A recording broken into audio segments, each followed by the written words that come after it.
The Road to Hell by ACI 100. Read by Sam Gabriel. Based on the works of J.K. Rowling.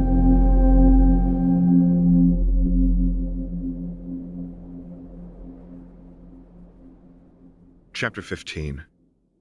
The Things We Fight For. Chill gusts streamed the tassels of his black cloak out behind him as he looked down from atop his mountain perch. The city of Hogsmeade sprawled out below him, a dense cluster of lights and shadows extending out from near the mountain's foot. A fleeting silhouette slithered through the countryside, visible only via the shining stars now bright against the dark night sky. The train was too distant to decipher details, but he could imagine every inch of it, and knew it would soon arrive in Hogsmeade. Time to go. Turning on his heel, Harry stared back into the cave that had once housed his godfather during the Triwizard Tournament. Long and narrow with smooth walls and a high ceiling, it had once ended in a sheer face of rock. Harry strode to the back of the cave and paused before that wall. Something sharp dug into his palm as he laid it flat against the rock. There was a soft emerald glow, and then the wall was gone. Grimacing, he withdrew his wand and healed the wound. He had never liked blood magic, but it was the best thing for concealment short of casting a Fidelius charm, and it required no one's aid. A square chamber had been carved beyond the warded wall of rock, far smaller than the Chamber of Secrets, but large enough to live in comfortably. The hollow appeared empty. Harry knew better. Another room had been erected behind the backmost wall. Smaller and protected by a nasty set of wards, it was more than sufficient to house Riddle's trinkets. Trinkets, not Horcruxes. A week of intense scrutiny had passed before he could admit the truth. All 4 objects were enchanted, but none bore any trace of Riddle's soul. I wonder what they do. Surely something. It was the last thing for him to latch onto. If they were unremarkable, then the heist had been for nothing. They can't be unremarkable. They were enchanted. Harry examined the sparkling silver diadem. Legend said its wearer would gain intellect beyond imagination, but he knew that could not be. There were some things outside the scope of magic. The temptation to try it on was strong regardless, but he resisted. The enchantments were so complex there was no saying whether Riddle had woven in a curse. Harry twirled the Elder Wand between his fingers. Perhaps he could find more reliable references to the items and what they really did.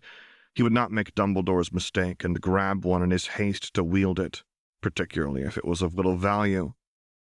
A student was to learn from the failings of their mentor. It was among the first things his had taught him long ago. Casting a final glance about the cave, Harry spun on his heel and stepped into the shadow of 2 high columns and a set of wrought iron gates. Hogwarts Castle loomed beyond them, and the Boar's Head hung high above him. Nearby yew trees sheltered the gates from sparkling starlight and rendered the carved head vague and featureless. It was easy imagining pleading eyes as he stared up at the depicted boar. Soon. He was waiting at the Gryffindor table when the returning students streamed through the great hall's double doors and filled the space with noise and cheer. Harry could not help but stare up at Riddle in his high seat through a gap in the crowd as students filed in. There was no telling what or whom Riddle suspected regarding the break-in. It might well be that he thought whoever had robbed him of his artifacts was dead.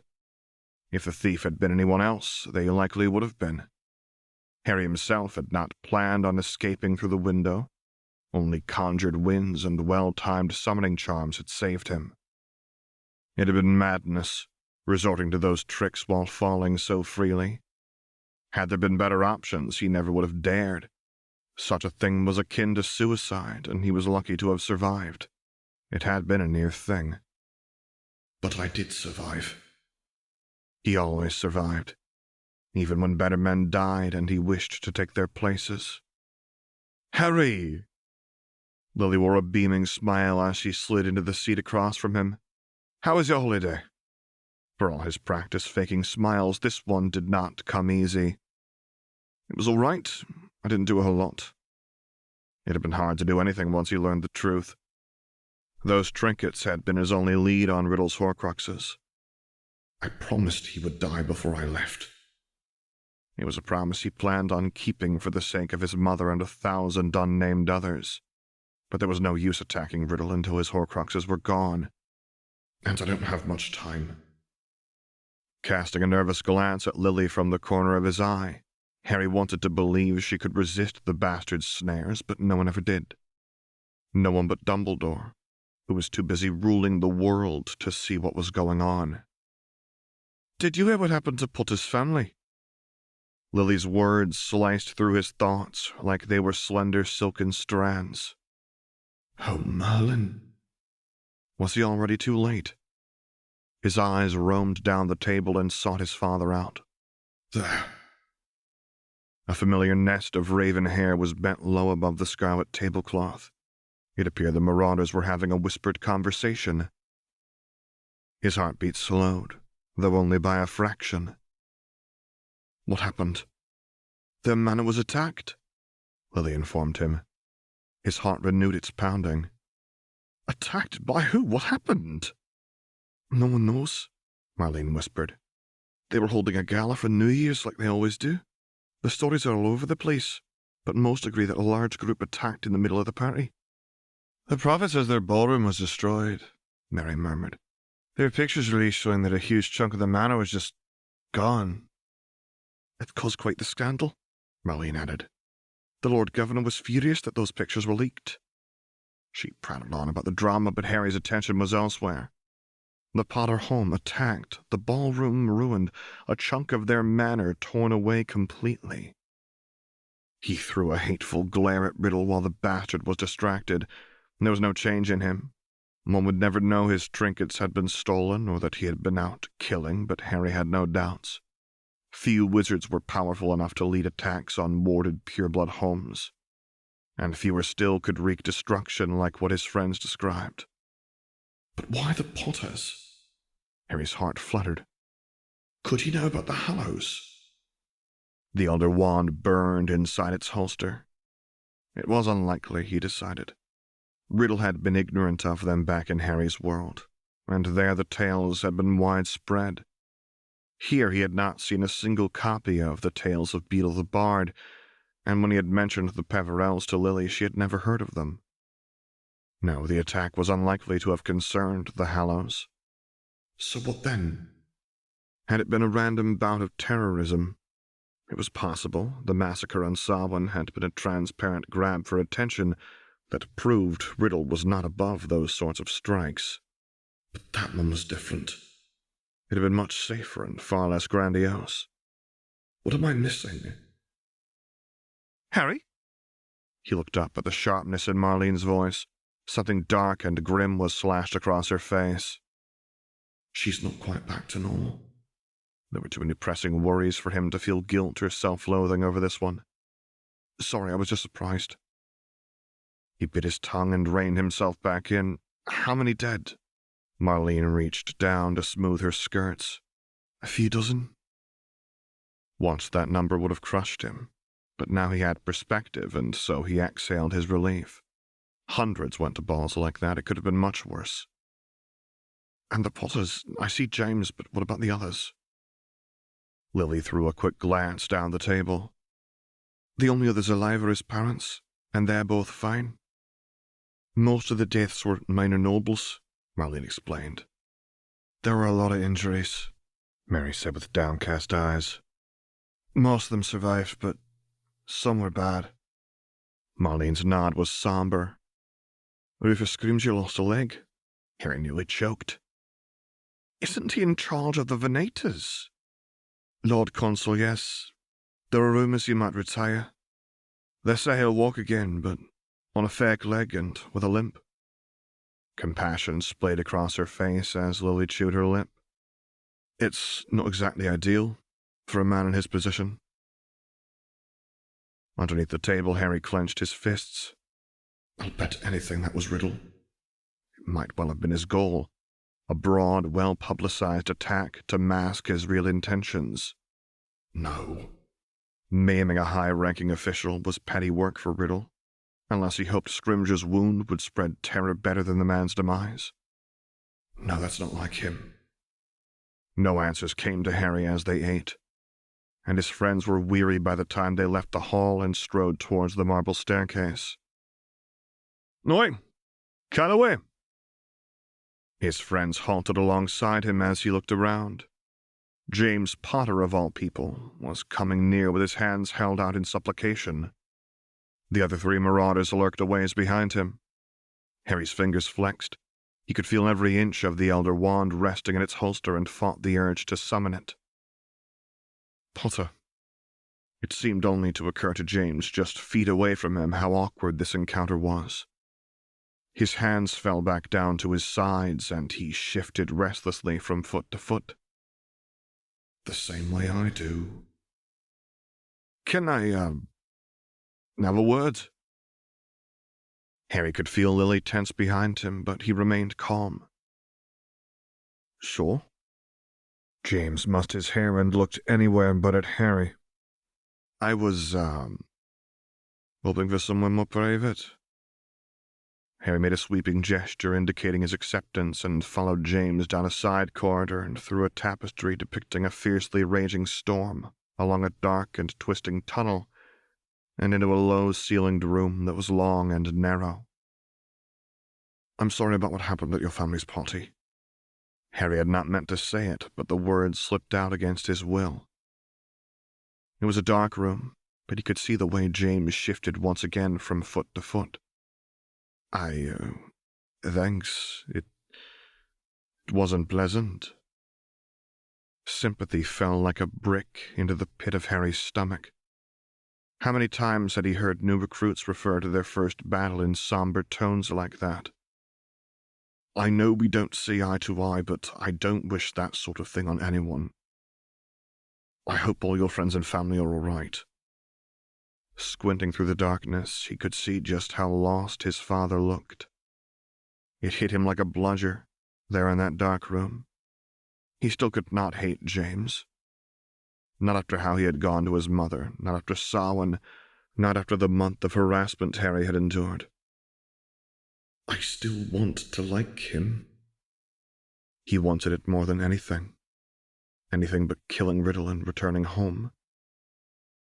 We're mostly all right. It just made me think, you know.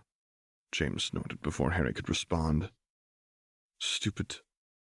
How good you know. I understand better than you might think. He could feel James's stare appraising him, could feel and empathize with the silent need for some form of companionship. Sometimes Harry felt like he had left himself behind on 100 blistered battlefields. The most trying part of war had been learning to be hard. It was a lesson he hoped James would never learn.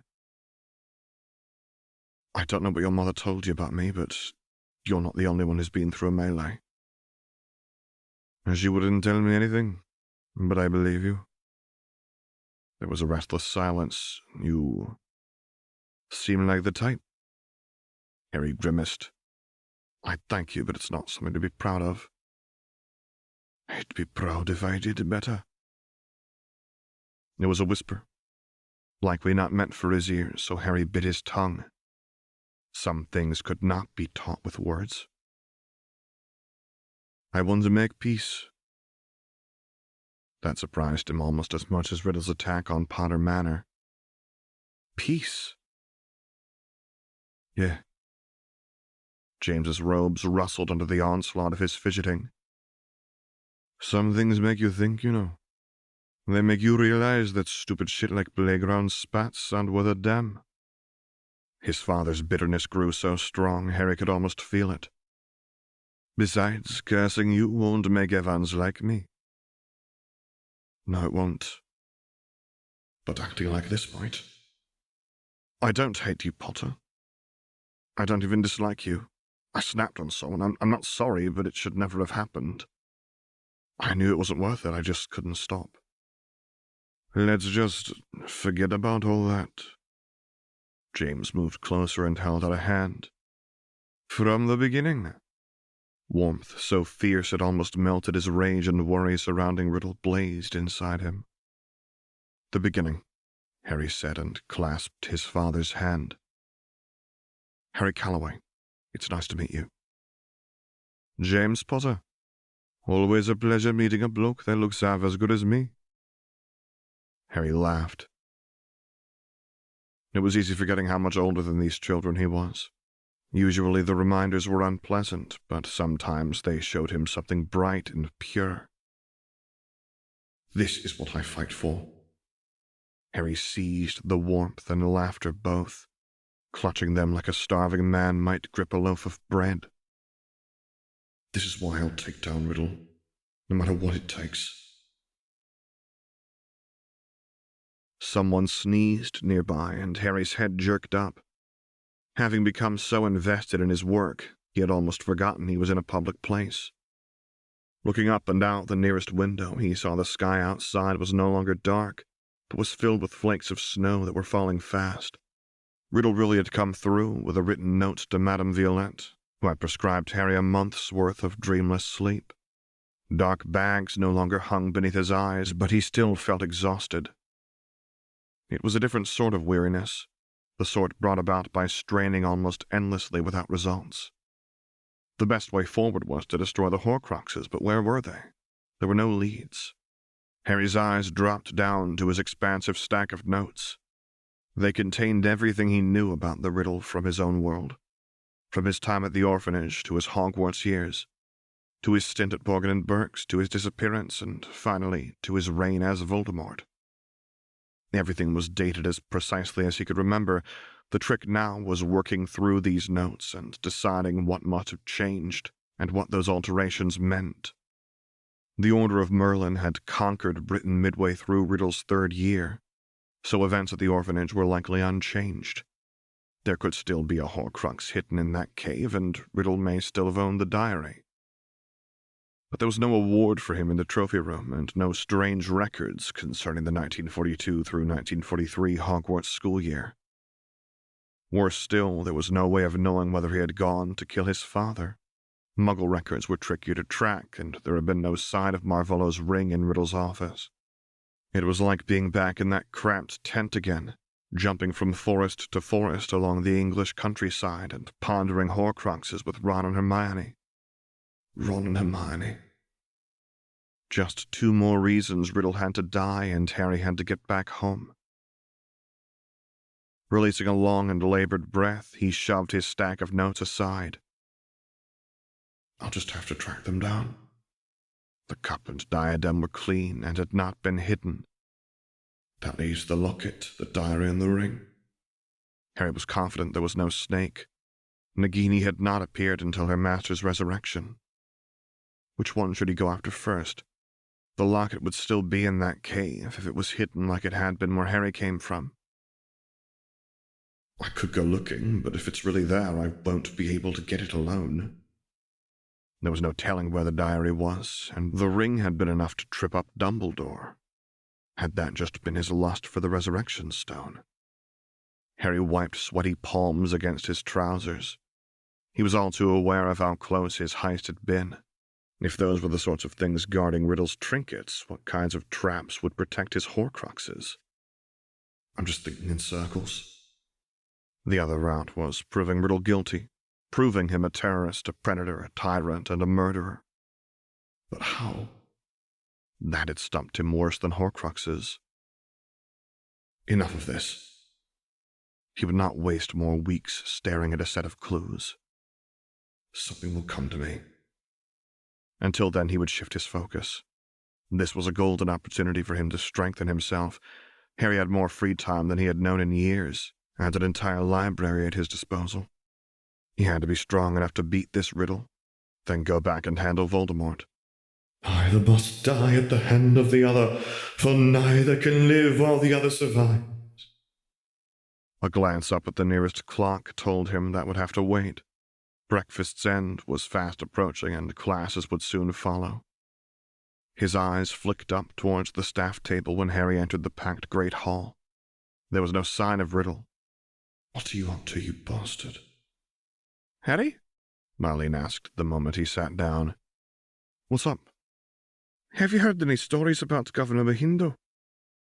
Lily buried her face in her hands. Marlene, Harry is the worst person you could have asked that. Oh, right, sorry. I think I've read the name somewhere, actually, he mused aloud. It was blissful, picking through his bank of memories in search of things not tied so tight to riddle. Wasn't he the leader of an African tribe back during the conquest? Marlene shot a smug smirk at Lily. See? Turning back to Harry, Marlene went on. He was a part of the magical Batwa people. That's right. I read about him not long ago. The continent was split. The Western Sahel and Maghreb had sided with the Empire. There was a power struggle on the Cape, and most of South Africa did the same. Egypt and a few countries scattered near Zanzibar stayed out of it. He racked his memory. The rest of the continent was crippled by infighting. Territories around the Congo were caught between all sides and torn up bad. Mahindo's tribe wanted to fight until the last man, but he betrayed them and led a massacre of his own people alongside the opposing tribe and an army sent up from South Africa. Marlene was nodding eagerly. That's about all I can remember. That and the old report about him since, plus some kind of nickname. Msaliti. It had intrigued him when he had come across it. Harry had learned to study what men called their leaders. It means betrayer in Swahili. Lily was frowning at him. Since when did you become a historian? I've been reading more about it lately. Being clueless gets frustrating. The real reason had been in pursuit of riddles past. You never really understand a person until you consider things from his point of view, until you climb into his skin and walk around in it. It was a Muggle quote his mentor had been fond of. Dumbledore had often cited it when discussing Voldemort, and Harry had taken that to heart. Is there anything else you know? Marlene asked. Someone wrote me about him not long ago because I have a relative in Africa who writes about their history. I tried ailing her, but she hasn't gotten back to me. Mary made a face. Who's been asking you about Africa? Never you mind? I don't know much more, Harry admitted. Hindu always said the reason he turned was because he didn't want another Russia. Some think he was just sucking up to the Empire. Their arguments got stronger once he became the region's governor. There were some civil wars, but I haven't read much about them yet. There were actually all sorts of myths about Mohindo, but he believed few of them. No man could walk through storms of curses like they were simple raindrops, nor bring down city walls bare-handed. But people always like to spread tales about their heroes. He was grateful for the canopy of pine needles during his class on warding. It was a practical lesson, and they were working on a scheme set across a clearing not far into the forbidden forest. Long, grizzling years had hardened him against the cold, but there was no acclimating to being caught out in a blizzard. So much snow had fallen that trudging through it left their whole class late for spell creation. The professor, a stern old wisp of a man with hair more white than gray, was in a foul mood all lesson long, but it was not as though he could place their whole class in detention. Lunch was a welcome break, but he found himself tensing when he drew near the Gryffindor table. Hazel eyes tracked him from beneath a tangled mess of raven hair, and two pairs of arms waved for his attention. What's going on? Lily whispered in his ear, studying the marauders with a stare so fierce their robes ought to have been singed. We've made peace, he murmured back. Potter and I had a chat. I think he'll be different going forward. Her scoff and upturned nose told him what she thought of that, but Harry disentangled himself from her and took a wary seat across from James. Potter? All four marauders looked like a venomous snake had plopped into their midst, but James appeared to steel himself. Sirius and I were wondering if you could help us out tonight. Harry had been spooning a thick stew onto his plate, but his hand paused and left the ladle hovering above the steaming pot. Help with what exactly? James opened his mouth, then faltered. There was a sheen of sweat across his brow and his cheeks were blazing. Sirius crossed his arms and huffed. Oh, for fuck's sake, James, just swallow your damn pride. James just ducked his head, so the black air sighed and turned to Harry. We were hoping you'd show us a few things. Nothing crazy, but Maybe whatever you did with the air back on Samhain? That shield you conjured? Just some stuff like that. The biggest bullies in the school want me to teach them magic. His first instinct was to deny them. He bit down on that impulse and considered it properly. Sirius had shown maturity out on the grounds a fortnight after Samhain, and James... "We've made peace," he had told Lily. What sort of message would it send her if he refused James out of hand? All right. There would be no harm in showing them a shred of what they asked for. But I want something in return. That seemed fair, given their collective history. A purple flush came over James's face, and his mouth yawned open, but Sirius gripped his arm, and he ducked his head again. "What are you after?" the Black Air asked. Harry weighed risks, rewards, and realistic expectations. He could track Riddle with the Marauders' map or have them do it for him. It was the best way he had to prove the bastard guilty, but the Marauders would never agree to that idea. Plus, there would be questions. A favor at a later date, he decided. "You're allowed to say no when I ask for it, I just want it considered." James relaxed perceptibly. "We can do that?" The words rushed out of him, strangled and embarrassed. Harry nodded. "There's a hidden room behind that full-length mirror on the 3rd floor. We know about it," said Sirius. "All right? Meet me there at 9 o'clock. "Don't be a stranger," Remus told Harry as he stood to leave. "You're always welcome here." His heartstrings twanged.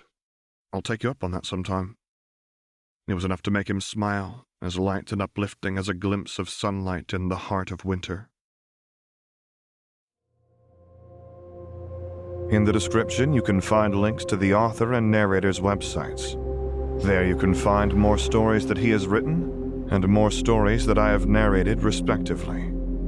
Also linked are our Patreon pages, which we encourage you to visit if you would like to support us. To hear this and many other stories recorded live, visit my Discord server. For discussion of the many works of the author, visit his Discord server. Special thanks to Sakiko and Athena Hope. Music by Coag. If you have enjoyed this chapter, please subscribe, like, and comment. Of all of the people mentioned in this video, only J.K. Rowling owns Harry Potter. And finally, as always, thank you for listening.